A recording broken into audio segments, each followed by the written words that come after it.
मैं विजय कुमार पुनः तिरंगा गेम चैनल से। और अगर आपने हमारा चैनल सब्सक्राइब नहीं किया तो सबसे पहले आप हमारे चैनल को सब्सक्राइब कीजिए।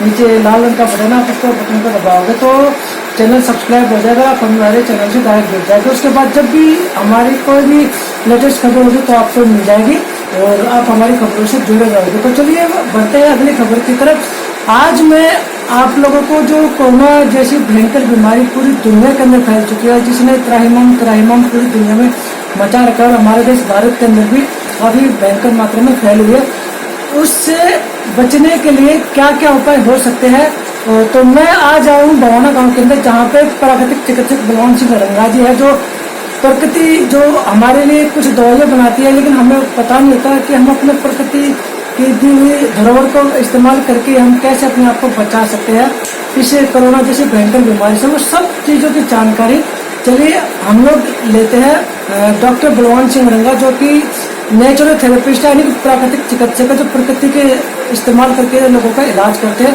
वो हमें बताएंगे कि हम कोरोना जैसी भयंकर बीमारी से कैसे बच सकते हैं और अपने आप को कैसे सेव करते हैं। तो चलिए हम ले चलते हैं डॉक्टर बलवान सिंह रंगा जी के पास। सर, आपका हमारे तिरंगा गेम चैनल पर हार्दिक स्वागत है। थोड़ा ये बताइए कि कोरोना जैसी भयंकर बीमारी से हम लोग कैसे बच सकते हैं कुदरत का इस्तेमाल करके। नमस्कार, मेरा नाम बलवान सिंह है और मैं प्राकृतिक चिकित्सक हूँ। हम प्राकृतिक चिकित्सा में जो भी संभव हो सकता है वो करते हैं और कोरोना जैसी महामारी से बचने के लिए इसमें पर्याप्त मात्रा में मौजूद है कि उससे बचाया जा सकता है। कोरोना में जो लक्षण हैं वो ऐसे लक्षण हैं जो पहले टाइफाइड में होते थे, जिसको माता के रूप में भी होते थे, और बुखार, खांसी, नज़ला, जुकाम, ये आम बात है।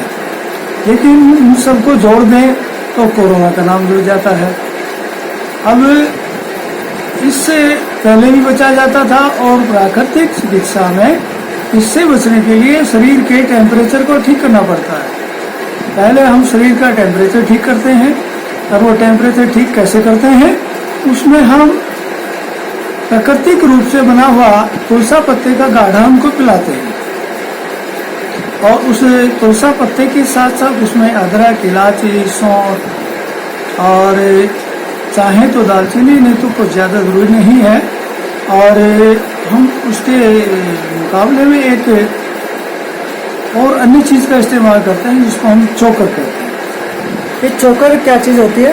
चोकर जो है, जो हम गेहूं पीसते हैं, आटे को छानते हैं, तो जो उसमें बचता है उसको हम चोकर कहते हैं। इसको छानस भी कह देते हैं, चोकर भी कह देते हैं, देसी भाषा में बूर भी कहते हैं। इन सबको मिलाकर हम 1 गिलास पानी में उबालते हैं, 5 पत्ते तुलसा के डालते हैं और चोकर भी डालते हैं, अदरक, इलायची छोटी, और थोड़ी सी चाय, और अपनी इच्छा अनुसार उसमें मीठा भी डालते हैं। फिर उसको हम खूब बॉईल करते हैं, थोड़ी सी चाय की पत्ती भी डालते हैं। जब वो पानी आधा रह जाता है तो हम अपनी इच्छा से उसमें दूध डालते हैं और उसको फिर उबाल देते हैं। उसके बाद फिर वो जो बनता है उसको छान कर पी लेते हैं, वो काढ़ा कहलाता है। मतलब कितनी देर तक उबालना चाहिए आपके हिसाब से? कम से कम इसमें 5 से 10 मिनट के बीच का समय लगता है, और वो पानी सूख के आधा रह जाता है। मतलब 1 गिलास पानी का आधा गिलास आधा रह जाए तब उसमें आप दूध डालो, उसको फिर उबाल दो और उसके बाद उसको छान कर पिए। तो ये बहुत ही गर्म होता है और बहुत ताकतवर होता है। ये मुर्दे में भी जान डाल देता है, 100 बीमारियों में काम आता है। दिन में कितनी बार पीना चाहिए? एक आम आदमी इसको दिन में 2 बार पी सकता है, ज्यादा नहीं। सुबह खाली पेट या खाना खाने के बाद? खाली पेट। सुबह खाली पेट? हाँ, खाना खाने। और जब भी इसको पीते हैं तो कम से कम 1.5 घंटे तक कुछ नहीं लेना चाहिए। और रात के टाइम?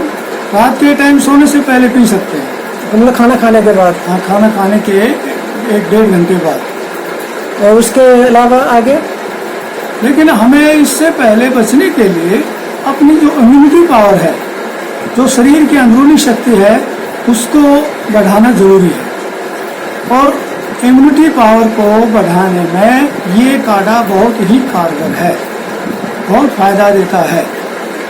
ये अनेक बीमारियों से बचाता है और शरीर में ताकत देता है। लेकिन इसके साथ साथ अब इसकी बीमारी की कई स्टेजेस हैं। उस स्टेजेस के हिसाब से इसमें खाना पीना या दवा काढ़ा जो दिया जाता है।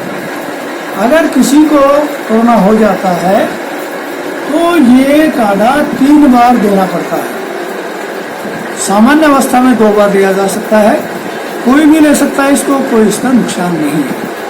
मतलब जैसे अगर किसी को कोरोना हो जाता है तो दिन में 3 बार देना पड़ता है? 3 बार जरूरी हो जाता तो कितना समय का गैप होना चाहिए?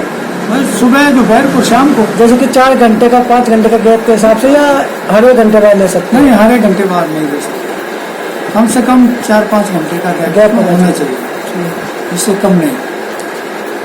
तो इम्यूनिटी पावर बढ़ाने के लिए हमें जो तरीके अपनाने हैं वो, और कोरोना की कौन सी स्टेज है वो, पहले और बाद की दवा में इसमें अंतर है।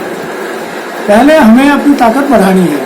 सबसे बड़ी प्रॉब्लम ये आती है कि लोगों को यही नहीं पता रहता कि हमें कोरोना हुआ ही नहीं हुआ। थोड़ा सा भी बुखार नजर आता है या खांसी नजर आता है तो उनको सबसे पहले टेंशन ये होता है कि हमें कोरोना हो गया। तो कोरोना की पहचान अगर घर पे कोई करना चाहे बिना टेस्ट करे तो कैसे कर सकता है? सामान्य सी बात है, सबसे पहले मन से ये निकाल दो कि तुम्हें कोरोना है। सामान्य चेकअप कराओ अपने आप ही कर सकते हो। कैसे? आपको नज़ला है, जुकाम है, खांसी है, बलगम आता है नाक से भी मुंह से भी, कोई बात नहीं, आपको कुछ भी नहीं है, तो नॉर्मल वायरल में आ जाता है। ये वायरल में आ जाता है। अगर आपको सांस लेने में दिक्कत है, सीने में दर्द है, शरीर टूटा हुआ है, बुखार भी है, तब आपको ये सोचना पड़ता है कि हाँ तुम्हें कुछ है। लेकिन इसके बावजूद भी जरूरी नहीं कोरोना हो, क्योंकि मौसम बदलता रहता है, और मौसम बदलता है तो शरीर में उसमें कुछ घटित बढ़ित होना सामान्य प्रक्रिया है। उस अवस्था में आपको अपने आप को नियंत्रित करके चलना पड़ेगा। और उसके लिए मैं आपको एक अच्छी सी बात बताता हूँ कि जिसको ऐसी शिकायत होती है, चेस्ट पेन, छाती का दर्द किसी भी प्रकार का हो, आप 1 डोडी लहसुन की खाओ, आधा गिलास पानी पियो, आपको उससे आराम मिलेगा। और ये काढ़ा है, ये भी आराम देता है, दोनों मिलकर आराम कर देते हैं। मतलब कोरोना तो माना जाएगा अगर गले में दर्द और सांस लेने में दिक्कत, अगर ये 2 सिम्टम में जाए तो कोरोना के चांसेस होते हैं।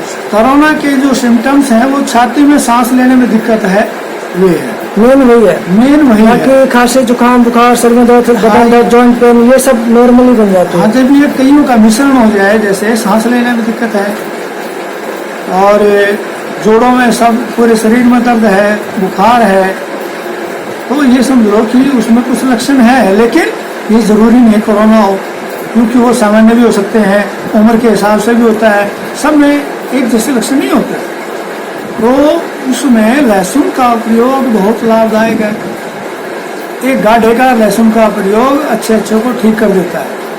अब अस्पतालों में क्या है, अभी कोरोना की कोई दवा विकसित नहीं हुई है कि दवा देकर ठीक कर दिया, नहीं, यही सामान्य इलाज देकर इनको ठीक किया जा रहा है।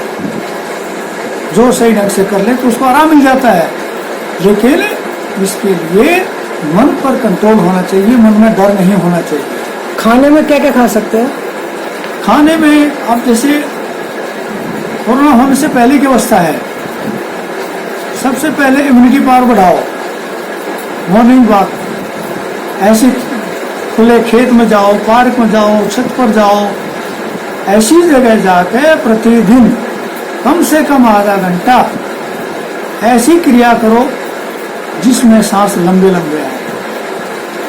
अगर आप जैसे दौड़ लगाना चाहे तो, अगर आपने लंबे लंबे सांस ले लिए तो ये समझो कि आपका शरीर एकदम सही है, सांस में कोई रुकावट नहीं आनी चाहिए, और वो खुली हवा में लोगे और रोजाना करोगे तो कोरोना आपके आसपास नहीं आएगा, क्योंकि छाती ठीक है, चेस्ट पेन नहीं, तो आप ठीक है। रही दौड़ की बात, दौड़ खुली जगह पर ही होती है जहां पर ऑक्सीजन पर्याप्त मात्रा में हो। एक बात का ध्यान रखना जरूरी है, जब एक्सरसाइज करते हैं उस समय मास्क लगाना नुकसानदायक होगा। क्यों होगा मैं बता देता हूँ। सामान्य रूप से आम आदमी 50% ऑक्सीजन सांस के द्वारा लेता है, 100% नहीं लेता। 100% कब लेता है? जब रात को सोता है तब ऑक्सीजन पूरी लेता है शरीर। आप खेलते हैं, मेहनत करते हैं, तब आपको पूरी ऑक्सीजन चाहिए। इसलिए खेल के समय, एक्सरसाइज के समय पूरी ऑक्सीजन चाहिए। और अगर मास्क लगी है तो हम 100% ऑक्सीजन नहीं ले पाते, आधी ऑक्सीजन ले पाते। एक तो पहले ही 50% ले रहे ऑक्सीजन, फिर मास्क लगने से और कम हो जाएगी, तो शरीर की जो मांग है ऑक्सीजन की वो पूरी नहीं होगी। जब शरीर की ऑक्सीजन की मांग पूरी नहीं होगी तो इम्यूनिटी पावर नहीं बढ़ेगी, इम्यूनिटी पावर कमजोर होगी। और जैसे ही घूम फिर के आते हैं, एक्सरसाइज करके आते हैं, तो उसके बाद आप गाढ़ा ले सकते हैं, दूध ले सकते हैं, चाय ले सकते हैं, गरम लिक्विड ऐसा लेना जरूरी है। लेकिन आजकल के माहौल में गाढ़ा लेना ज़्यादा जरूरी है, क्योंकि वो बचाव भी करता है, इम्यूनिटी पावर भी बढ़ाता है। तो इसलिए फिर आप थोड़ा सा रेस्ट करें, नहा धो के खाना खाएं। खाने में आप शुद्ध और ताज़ा खाना खाएं, बासी खाना ना खाएं, और ठंडी चीज़ ना लें। ठंडी से मतलब फ्रिज में रखी हुई कोई भी चीज़ ना लें खाने में। जैसे दही जमा देते हैं, रख देते हैं, भाई फ्रिज में रख दी खराब नहीं होगी, और उसको ले लिया, वो ठंडी दही आपको नुकसान देगी। ठंडा कोई भी आइटम है फ्रिज का, वो डायरेक्ट रूप से आप खाएंगे, पिएंगे, तो आपको 100% नुकसान होने की चांसेस हैं। इसलिए आप उन चीज़ों को ना लें, और तरीदार सब्जी लें, सलाद लें, नींबू लें, हरी मिर्च लें, ये सब चीज़ें आप ले सकते हैं। सलाद भी ले सकते हैं उसके साथ, और आप आराम से तबीयत से खाना खाएं, और उस समय पानी ना पिएं। 1 घंटे के बाद खाना खाने के आप पानी पी सकते हैं। फिर वो पानी आपके शरीर में पानी नहीं, अमृत का काम करेगा, और आपकी इम्यूनिटी पावर को बढ़ाएगा। अच्छा, क्या भाप लेना जरूरी होता है कि अगर शाम को भाप ले? गले में जब खराब शिकायत हो तो आप नमक के पानी के गरारे करें। आधा गिलास पानी में चुटकी भर नमक डाल के उससे गरारे करें कई बार। उससे क्या होगा कि गले में जो भी बलगम चिपका हुआ है वो नमक का पानी उसको साफ करके बाहर निकाल देगा, और आपको आराम मिलेगा। लेकिन एक बात ध्यान रखना जरूरी है, वो क्या? गरारे करने के बाद 1 घंटे तक किसी भी चीज़ का सेवन ना करें, कुछ भी खाएं पिए नहीं। और उसके बाद आप नहा धोकर खाना खा सकते हैं, और खाना भी ऐसा खाएं आजकल जो पौष्टिक हो, और शरीर में आवश्यकता के अनुसार खाना खाएं। सबका खाना बराबर नहीं होता, उम्र के हिसाब से, मेहनत के हिसाब से, शरीर के हिसाब से खाना होता है। खाना ऐसा खाएं जो सुपाच्य हो, आराम से हजम हो जाए, और हजम हो जाएगा तो आपका शरीर ठीक रहेगा। ये एक बहुत ज़रूरी मैं बात आपको बता रहा हूँ। जिसको इम्यूनिटी पावर बनानी है, रोगों से लड़ना है, उसको अपना पेट साफ रखना पड़ेगा। जिसका पेट साफ है उसकी इम्यूनिटी पावर बढ़ जाती है, जल्दी बढ़ जाती है। और जिसका पेट साफ नहीं होता, कब्ज रहती है, लैट्रिन साफ नहीं आती, उसकी इम्यूनिटी पावर कमजोर होती है। तो मुझे आप एक बात और बताओ, मैंने कहीं देखा था और पढ़ा भी था कि ऐसे माहौल में जैसे जो भी फैलती बीमारी कोरोना की चल रही है, उसमें चाय काफी फायदेमंद होती है, क्या ठीक है?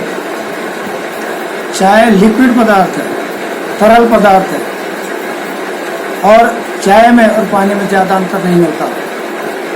अब विस्तार से जाए, चाय भी कई प्रकार की होती है। आप घर पर चाय पीते हैं वो कुछ और है, कहीं बाहर जाएंगे वो कुछ और है, किसी दुकान पर पिएंगे वो कुछ और है। बेचने वाला सस्ती क्वालिटी का माल बेचता है, पैसे बढ़िया लेते हैं। जितने भी सड़क पर चाय की दुकानें हैं, कोई भी महंगा दूध लेकर नहीं डालेगा उसमें, हो सकता है शुद्ध भी ना हो। तो इसलिए चाय जो है वो अपने घर पे जो बनी हुई है उसका मुकाबला कहीं नहीं हो सकता। घर से मतलब अपना घर भी और अन्य किसी का घर भी। मतलब चाय पीने से कोरोना से भी बचा जा सकता है, जैसे गर्माहट रहते गले में, कोरोना को वायरस को अगर प्रवेश कर जाता है